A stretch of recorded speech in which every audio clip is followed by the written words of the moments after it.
Storm Track Chief Meteorologist Mark Prater is tracking a wet forecast. Doing that in the Storm Track Weather Center, telling us when the rain might be hitting our neck of the woods. What do you think? Can we go back to the fact that they're saying they're bears and leaves? Oh my! Yeah, I mean, who would have thought? You know, I'm sure there's probably lots of critters You just never out there. know. And they will need umbrellas as well. They will. Yes, it's about to get very soggy in Alabama, so get ready for a decent shot at rain and even a few thunder showers as we head into the overnight hours.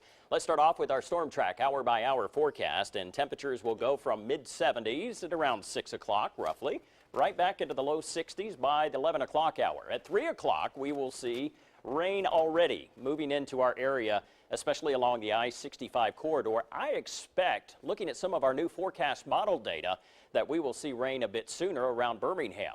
Right now, as we look at our temperatures throughout the course of the night, actually that will be 10 o'clock. You'll see temperatures do start to warm gradually tomorrow, but plenty of clouds as well as rain and an occasional rumble of thunder, but most of that will be in the morning.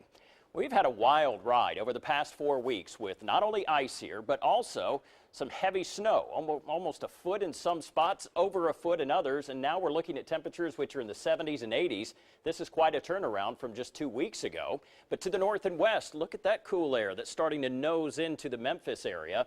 That will have an impact across parts of central Alabama, just not a whole lot. It will help take the edge off of our temperatures, but so will the rain.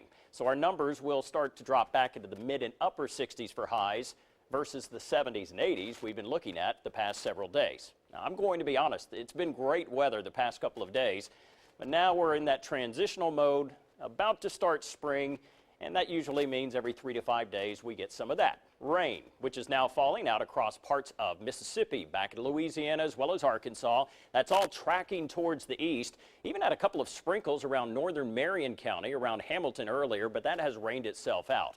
Here locally, though, no rain falling at this point. This is the new model data that I was talking about. Look at this, at 11 o'clock, rain moving into the western counties, possibly as far east as Birmingham, and that continues to track towards the north and east. 1 o'clock, we'll have a pretty good downpour along I-65. Then that rain chance carries right into tomorrow morning, 7 o'clock. Likely soggy for you as well as the kids in the morning, and the commute will likely be damp in most areas in many of our major arteries and highways around the area. But that rain chance carries right into tomorrow afternoon. But then by 5 o'clock, a lot of that has really backed off for our western counties. So there could be a couple of peaks at sunshine before our next shot at some rain arrives back in here on Friday. It won't be quite as widespread on Friday, but certainly the possibility will be there. And you'll see our Storm Track Futurecast by Friday evening, maybe a couple of sprinkles or two, but overall the rain coverage will be best late tonight and into early tomorrow. Here's a look at your Storm Track 7-day forecast. Spring officially arrives 5:45 on Friday. Chance of a stray sprinkle late Saturday night. Sunday, a better chance of rain, unfortunately, and that carries into early Monday. Sherry?